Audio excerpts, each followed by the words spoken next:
Salut, j'espère que tu vas bien. Je me nomme Abdullah Ramzi Samassi, votre promoteur de page YouTube, ingénieur de techniques d'élevage et qualifié en IACP, industrie agroalimentaire et chimique option production, la microbiologie, la biochimie, etc. et tout ce qui est en rapport avec l'élevage. Ici, nous pouvons, vous voyez bien que nous sommes dans un bâtiment, une poussinière. Ces sujets ont quelques jours aujourd'hui. Ils ont quelques jours aujourd'hui, ils ont près d'une semaine. Donc, comme vous pouvez voir l'évolution. Maintenant, au niveau de ces bâtiments, on peut remarquer que le soleil ne traverse pas en totalité. Ce qui est très bon.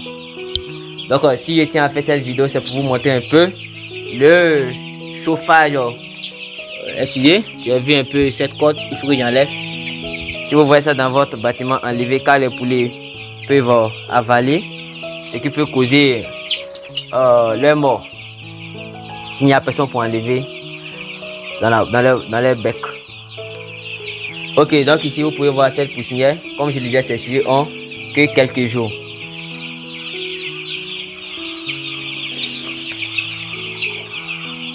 On voit ici l'évolution. On peut faire ici le constat. On voit que les ailes ont commencé à pousser. Je vais faire une vidéo où je vais un peu détailler l'évolution des poussins chers. De leur premier jour, comment leur plumage se présente. On peut voir ici. Je vais déposer ce poussin pour ne pas stresser.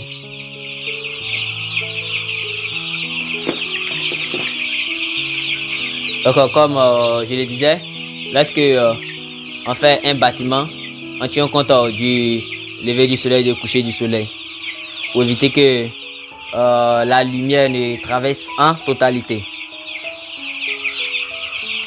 Donc, si vous avez des questions, vous pouvez me les envoyer en commentaire pour que je puisse répondre pendant mon direct. Donc, je vois que le constat qu'il fait, je vois qu'ils n'ont pas d'eau. L'eau est finie dans les abreuvoirs. Mais je vais appeler tout à l'heure les techniciens pour venir remplir les abreuvoirs. Voilà, ce n'est pas vidé entièrement, mais il faudrait pas que ces sujets manquent d'eau. Donc ici, je sais que ceux qui regardent mon direct se posent la question, mais qu'est-ce que nous devons donner au sujet? Qu'est-ce que nous devons donner au sujet à leur arrivée? Donc je vais détailler ça. Je vais détailler. Bon, dès le premier jour, d'abord même avant l'arrivée des poussins, il faut faire d'abord le vide sanitaire. Ce qui est très capital, très primordial. Avant l'arrivée des poussins, il faut faire le vide sanitaire. Et le vide sanitaire, comment doit-on faire le vide sanitaire? On fait 2 semaines avant l'arrivée des sujets. Je vais vous expliquer. En microbiologie, il y a ce qu'on appelle au niveau des bactéries, des virus, des micro-organismes. Il y a ce qu'on appelle la forme végétative et la forme sporulée.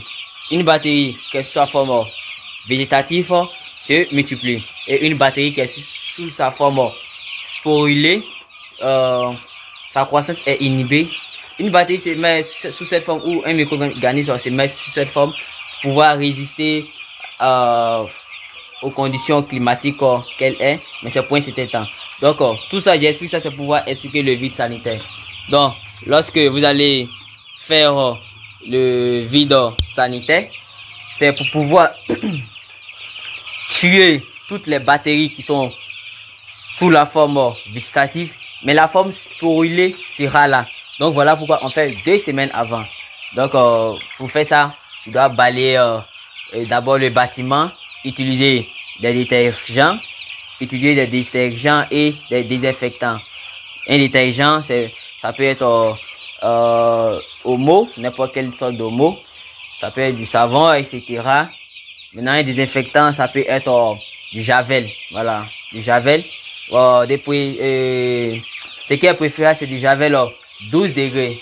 Voilà, pour faire le vide sanitaire. Il faut prendre du Javel 12 degrés.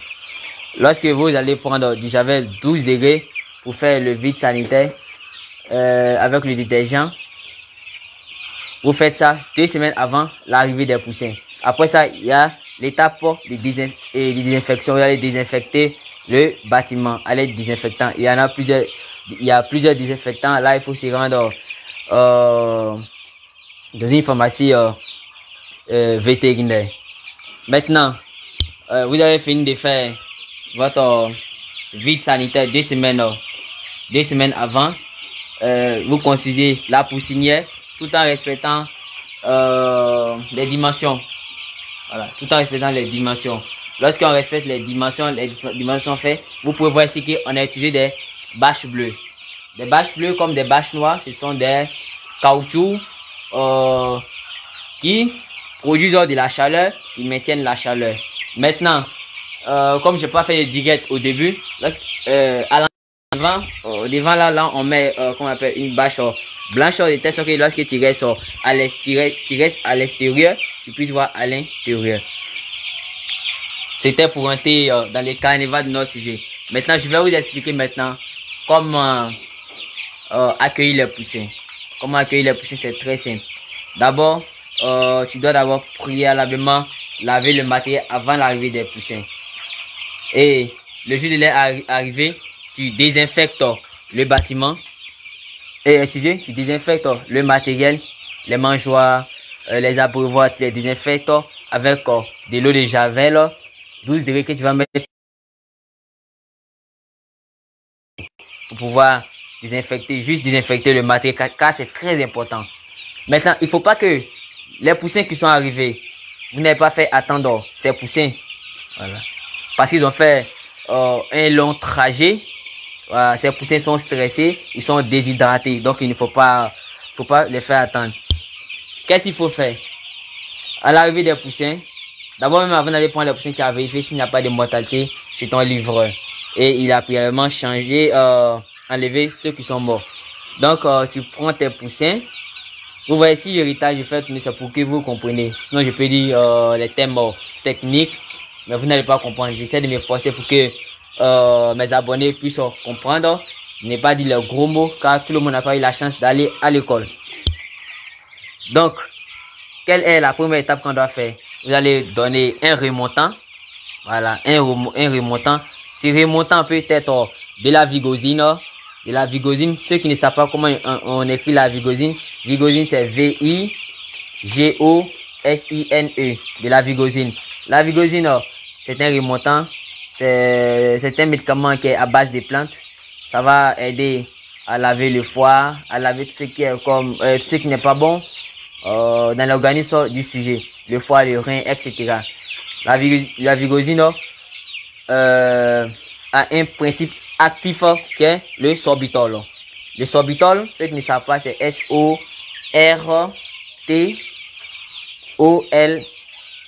à la fin, le sorbitol. Donc, je passe dessus le sorbitol, ça c'est le principe actif.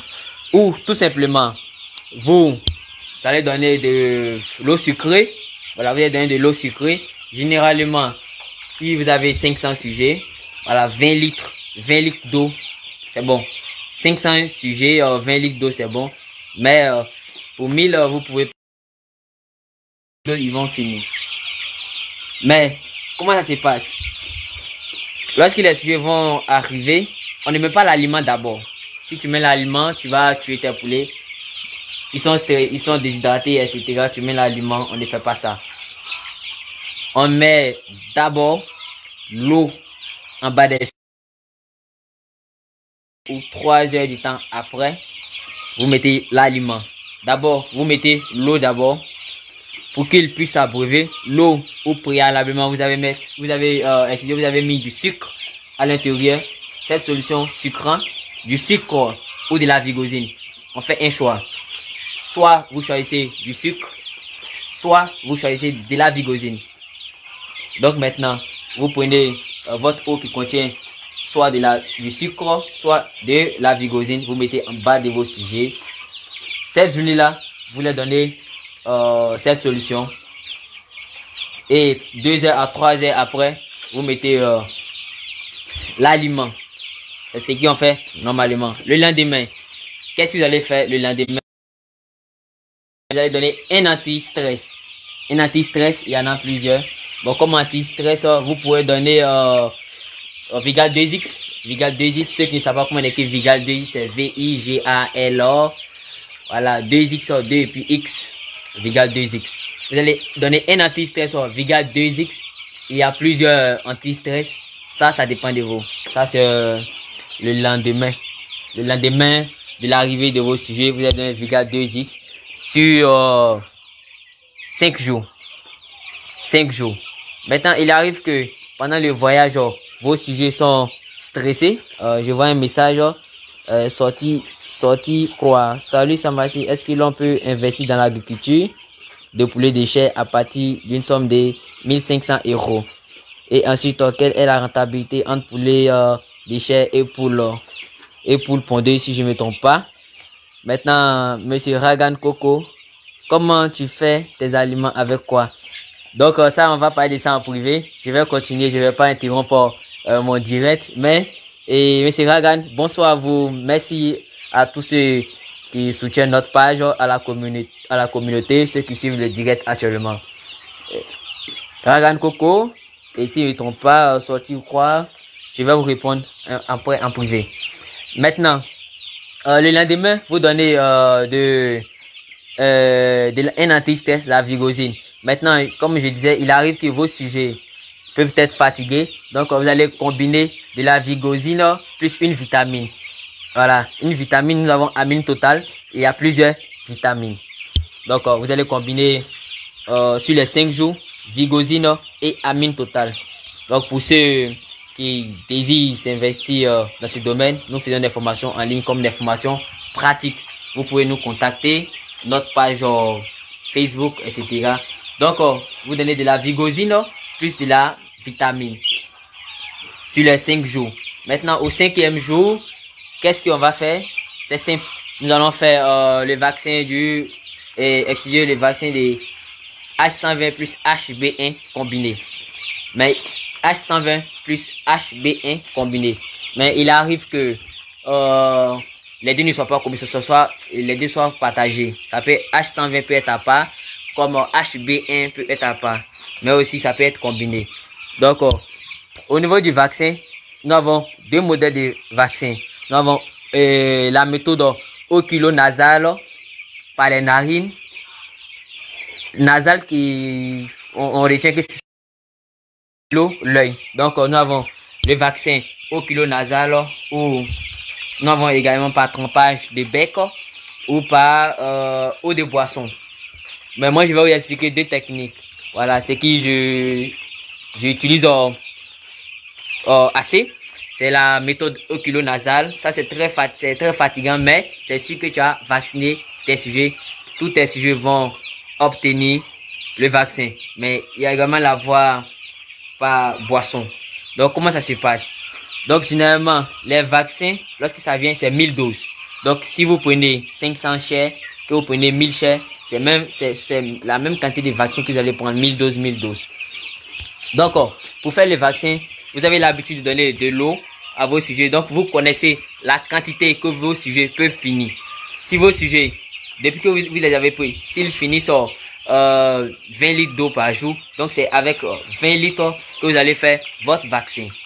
Maintenant, comment le vaccin va se passer? H120 plus HB1 combiné. Vous allez, comment on appelle? Vous allez les assoiffer 2 heures à 3 heures du temps. Voilà, vous allez enlever l'eau en bas d'eux, 2 heures à 3 heures du temps. Ces sujets assoiffés. Maintenant, vous allez mettre dans les 20 litres d'eau le vaccin. Maintenant, attention, on n'est pas gâter le vaccin parce que le vaccin, on n'ouvre pas ça à l'air libre. Lorsqu'on ouvre le vaccin, parce que c'est un gaz qui est à l'intérieur. Si on ouvre ça à l'air libre, tout le vaccin va s'évaporer. Donc, on ouvre ce vaccin sous l'eau. Voilà, tu mets le vaccin dans l'eau. Sous l'eau là-bas, tu ouvres le vaccin. Si je vais faire une vidéo là-dessus, mais ça sera dans les jours à venir. On ouvre le vaccin sous l'eau. Maintenant, lorsque vous avez fini de faire, vous servez vos poussins automatiquement. Vous servez vos poussins automatiquement.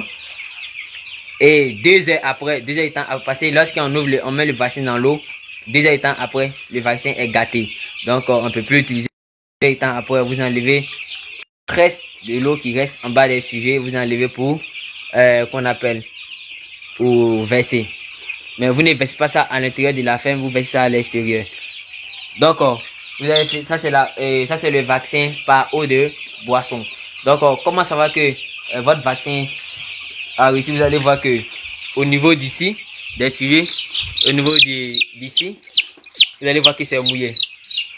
Ça veut dire qu'ils avaient assez soif, ils ont bu. Maintenant, la voie par eau kilo nasal. Généralement, 70 ml pour 1000 sujets, c'est bon. 70 ml pour 1000 sujets, c'est bon. Donc, vous, à l'aide de compte-gouttes, voilà, à l'aide de compte-gouttes, on vend un compte-gouttes dans les pharmacies vétérinaires. Maintenant, vous allez, comment on appelle, acheter des compte-gouttes. Maintenant, vous allez stériliser ces compte-gouttes. Voilà, pour ceux qui ne connaissent pas les compte-gouttes, vous pouvez m'écrire un message, je vais vous envoyer l'image des compte-gouttes. Vous allez stériliser ces compte-gouttes et maintenant, vous allez prendre votre flacon de HB1 plus H120 combiné où vous allez mettre, comment on appelle, le médicament à l'intérieur. Mais là, maintenant, vous allez prendre 1 millilitre à l'aide d'une seringue pour diluer la solution. Vous n'ouvrez pas la bouteille parce que en haut de la bouteille, il y a généralement une protection en caoutchouc qui est là. Vous allez prendre votre seringue, ça peut être n'importe quelle seringue. Vous allez mesurer 1 millilitre que vous allez mettre pour diluer. Maintenant, lorsque vous allez diluer, vous allez prendre cette solution-là pour mélanger dans l'air. Ce sont 10 millilitres pour les 1000 poussins chers. Pour les 1000 poussins chers. Donc, pour trouver les autres, vous faites votre règle de 3. Donc, après, vous allez séparer le bâtiment. Vous allez séparer votre bâtiment. Vous allez envoyer les poussins sur un côté. Et à l'aide d'une bassine, vous allez... Parce que lors du vaccin, il ne faudra pas que les gouttes tombent par terre. Il ne faudra pas que les gouttes tombent par terre parce que ces mêmes gemmes-là, si ça tombe par terre, ça peut créer des maladies après. Parce que ce sont des microbes, des bactéries qu'on prend pour faire les vaccins. Donc, si ça verse dans la litière, ce n'est pas bon pour les sujets. Ça c'est source de maladies.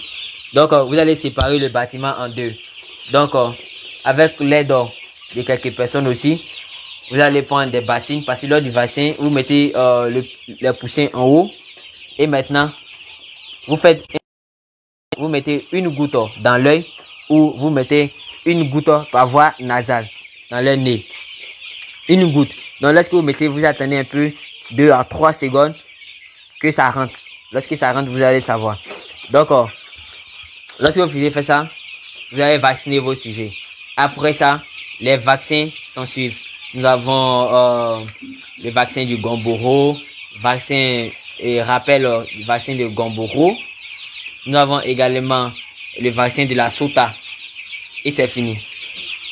Donc, après ça, vous avez des poussins qui seront en bon état, en bon et due forme, qui ne vont pas attraper la maladie du Gumboro, qui ne vont pas attraper la peste. Voilà. Vous allez éviter plusieurs maladies, des mortalités et des pertes inutiles à vos sujets. Maintenant, au niveau de l'alimentation, des poules de chair, vous avez deux types d'alimentation.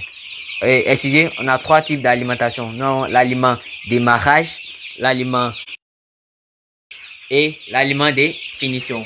Généralement, chaque catégorie d'aliments, c'est selon l'apport énergétique, parce que les sujets avec leur croissance demandent des calories. Voilà, ça veut dire que ce soit en protéines, en énergie, demande assez d'éléments nutritifs. Donc voilà pourquoi c'est séparé: aliment démarrage, aliment croissance et aliment finition. Donc ne faites jamais cette erreur là. Prendre l'aliment de poulet de chair, donner au pondeur, ça se fait jamais. Ça se fait jamais. Si vous avez des questions, veuillez envoyer un commentaire. Je vais parler et je vais couper le direct. Je réponds ceux qui suivent actuellement le direct. Si vous avez des questions, envoyez-moi des questions. Si la vidéo, le direct qu'il vient de faire, je vais répondre en 2 minutes ou 3 minutes et je vais couper le direct.